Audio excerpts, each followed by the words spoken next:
The collapse didn't start with headlines. It started with silence.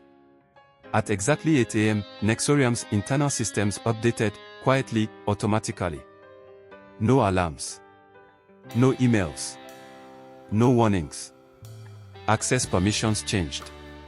Executive dashboards vanished. Meeting invites disappeared from calendars. By 8:17 a.m., Amora's assistant couldn't log in. By 8:32 a.m., the CFO's authorization failed. By 9 a.m., the boardroom screens displayed a single message. Temporary administrative lock authorized by beneficial owner. Panic didn't explode. It crept. Amora arrived late. For the first time in years. She walked into the boardroom expecting confrontation. Expecting arguments, raised voices, resistance. Instead, she found avoidance. People wouldn't meet her eyes. The CEO, her CEO, stood. Before we proceed, he said carefully. We need to acknowledge a structural update. What update? Amora snapped.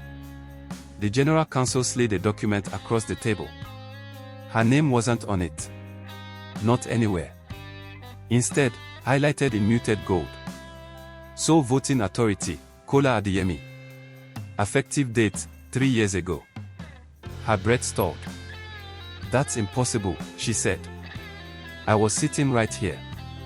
Yes, the counsel replied. But you were never deciding anything. By noon, the leaks began. Not from enemies. From allies. Tech giant founder revealed as silent owner. Divorce exposes power shift inside Nexorium. Board restructuring signals executive fallout.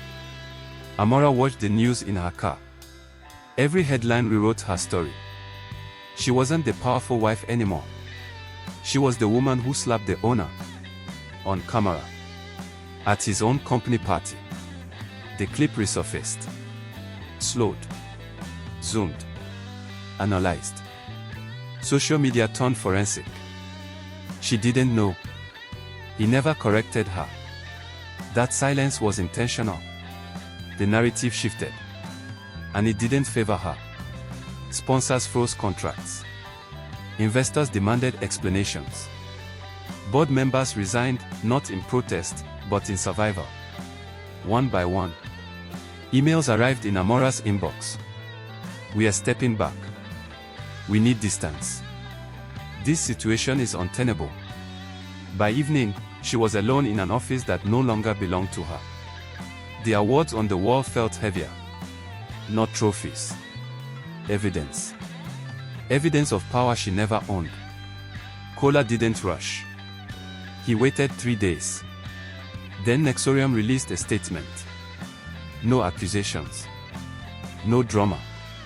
Just facts. Recent events have revealed misunderstandings regarding corporate governance and ownership. Nexorium remains stable, ethically governed, and future-focused. Attached was a single line. Leadership will continue without disruption. That sentence hit harder than any insult. Because it made one thing clear. She was the disruption. Not him. Kola agreed to one interview. 1. No flashy network. No sensationalist host. A quiet journalist. The question came softly. Why stay silent for so long? Kola didn't smile. Because people reveal themselves when they think no one is watching. And your wife? He paused. She revealed everything. The clip went viral. Not because of what he said. But because of what he didn't say. No bitterness. No revenge. Just certainty. Amora watched the interview alone. No assistant. No advisors. Just a reflection in a darkened screen. For the first time, she understood. The slap wasn't the mistake. The assumption was. She assumed power was loud. That wealth demanded recognition. That silence meant weakness. She never imagined silence could be strategy. She turned off the TV. Outside, the city moved on. So did Nexorium. So did Kola. Months later, Nexorium thrived. New leadership. New direction. Quiet confidence. Kola never married again. He didn't need to. Because the lesson had already been written. Not in court documents or headlines. But in one final truth. The most dangerous power is the one you underestimate. And the loudest fall comes from those who never knew where they were standing. Amora didn't apologize. Not that night. Not the next morning. Not ever. Instead, she rewrote the story in her head. She told herself the slap was justified. That Kola deserved it, for hiding, for embarrassing her, for keeping her small in rooms she wanted to dominate. By dawn, she had already decided. If he owned the company, then she would own him. And if marriage was the bridge, divorce would be the weapon. The first lawyer didn't flinch when she told the story. The second smiled knowingly. The third leaned back and said, "You're entitled to half." Half. That word echoed in her mind like a reward she had finally earned. She fired quietly. No warning. No conversation. Just papers delivered on a Tuesday morning. Kola accepted them without reaction. He read them slowly. Folded them neatly. Placed them on his desk. Then he made one phone call. Activate phase 3. The voice on the other end didn't ask questions. Amora moved fast. She leaked stories. Founder's wife files for divorce after years of emotional neglect. Power imbalance exposed in tech giant's marriage. The blogs ate it up. She appeared at events alone now. Stronger. Victorious. People congratulated her. They didn't see the quiet changes happening behind the scenes. Board seats shifting. Contracts restructuring. Shell companies dissolving. Because Kola wasn't fighting back. He was stepping aside. And that terrified her more than resistance ever could. The courtroom smelled like old wood and quiet arrogance. Amora arrived confident, with designer suit, perfect posture, lawyers flanking her like armor. Kola arrived alone. No entourage. No theatrics. The judge studied them carefully. The proceedings began. Assets listed. Properties valued. Shares discussed. Amora's lawyer spoke with certainty. Mr. Adeyemi controls Nexorium Technologies, valued at. Kola's lawyer stood. Objection. Incorrect assumption. The room stirred. The judge raised an eyebrow. Explain. Kola's lawyer slid a document forward. My client does not control Nexorium. Amora's smile sharpened. The judge leaned in. He owns it, the lawyer continued calmly. But not in the way you think. What followed wasn't an argument. It was a lesson. Layer by layer, the structure was revealed.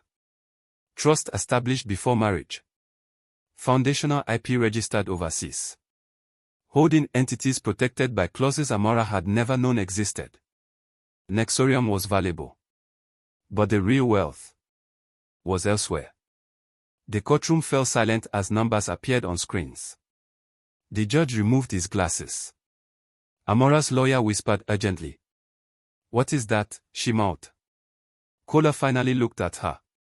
This, he said softly, is what I was building while you were watching the stage. The judge cleared his throat. Mrs. Adeyemi. She stood, hands trembling for the first time. Based on the evidence presented, your claim to Nexorium equity is denied. Her breath caught. And further, the judge continued. Your marital claim does not extend to the primary asset in question. Silence crashed. What primary asset? She asked, voice cracking. The judge turned to Kola. Would you like to explain? Kola stood. And for the first time, he spoke without restraint. I didn't hide my wealth, he said. I hid myself. Gasps rippled through the room. I wanted to know who loved the man, not the numbers. He turned to Amora. You slapped a stranger. You divorced a myth. You never met the real me. The judge struck the gavel. Case closed. Outside the courthouse, cameras waited. Amora exited first, no smile, no statements. Kola followed later. A reporter asked, "Do you regret staying silent for so long?" He paused. "No," he said. "Silence showed me everything I needed to know." And he walked away. Not as a victim. Not as a hero. But as a man who understood one final truth. Power doesn't announce itself. It reveals itself when it's too late to challenge it. No one noticed him when he entered the ballroom. Not the executives in tailored suits. Not the investors clinking champagne glasses. Not even the woman standing at the center of the room, laughing too loudly, dressed like power belonged to her. Until she turned and slapped him. The sound cut through the music. Sharp. Final. The room froze. Because the man she had just humiliated was the man who owned everything in that room. His name was Kola Adeyemi. And silence had always been his armor. He stood near the entrance, hands folded loosely, dressed simply, no designer logos, no statement watch, no signs of wealth. Just a dark blazer, clean shoes, and eyes that watched more than they spoke. To anyone else, he looked like an assistant who had taken a wrong turn. But Kola had built Nexorium Tech from nothing. Years ago, when Lagos nights were filled with power outages and broken promises, he wrote his first lines of code by candlelight. He slept in shared apartments. He skipped meals. He failed more times than anyone ever knew. And when Nexorium finally broke through, when it became the backbone of fintech infrastructure across West Africa, he did something no one expected. He disappeared. On paper, the company belonged to holding firms. In meetings, proxies spoke. In public, a CEO with charisma and cameras represented the brand. Kola stayed behind the curtain. Because power, he believed, worked best when unseen. Amora Adeyemi did not marry silence. She married potential. Back when Kola was unknown, quiet, struggling, she believed in him. Or at least, she believed in what he could become. In the early years, she was patient. But patience has an expiration date when ambition grows faster than gratitude. As Nexorium rose, Amora's world expanded. New friends. New standards. New appetites. She wanted visibility. She wanted status.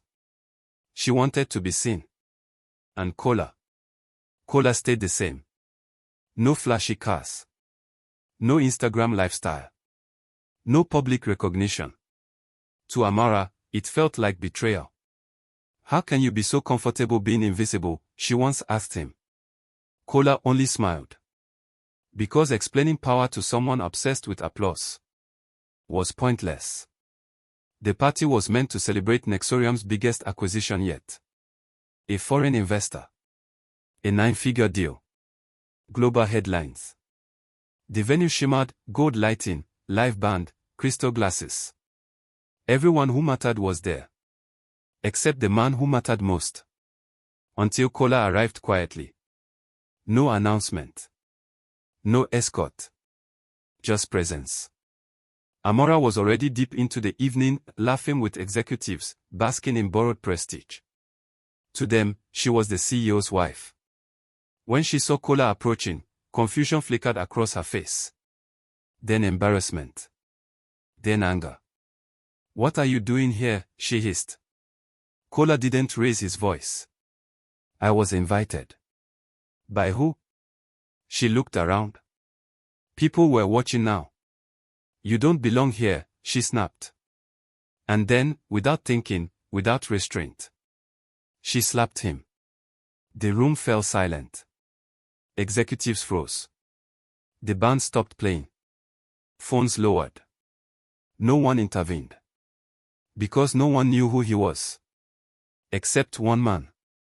The man was Daniel Okeke, interim CEO of Nexorium. His face drained of color. He stepped forward slowly. "Amora," he said carefully. She turned, still breathing hard. "What?" Daniel swallowed. "That man you just slapped." The room leaned in. "Is the founder."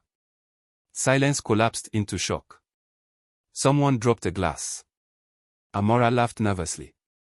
Stop joking. Daniel didn't smile. He owns Nexorium. 100%. Her word tilted. Kola finally spoke. Please, he said softly. Let the party continue. They didn't speak on the drive home. Amora stared out the window. Kola watched the city lights pass. At home, she broke first. You embarrassed me, she said. Kola nodded. Yes. That word unsettled her. You let them think you were nothing. Yes. Do you know what people will say? Yes. Then he looked at her. And do you know what they would have said if I stopped you? She didn't answer. Because she knew. From that night on, everything changed. Amora demanded control. Visibility. Access. Kola gave none. He didn't argue. He didn't shout. He simply began to prepare. Because silence is not weakness. It is strategy. Amora began making calls. Lawyers. Advisors. Friends who smelled opportunity. She wanted leverage. What she didn't know was that Nexorium was never the asset. It was the test.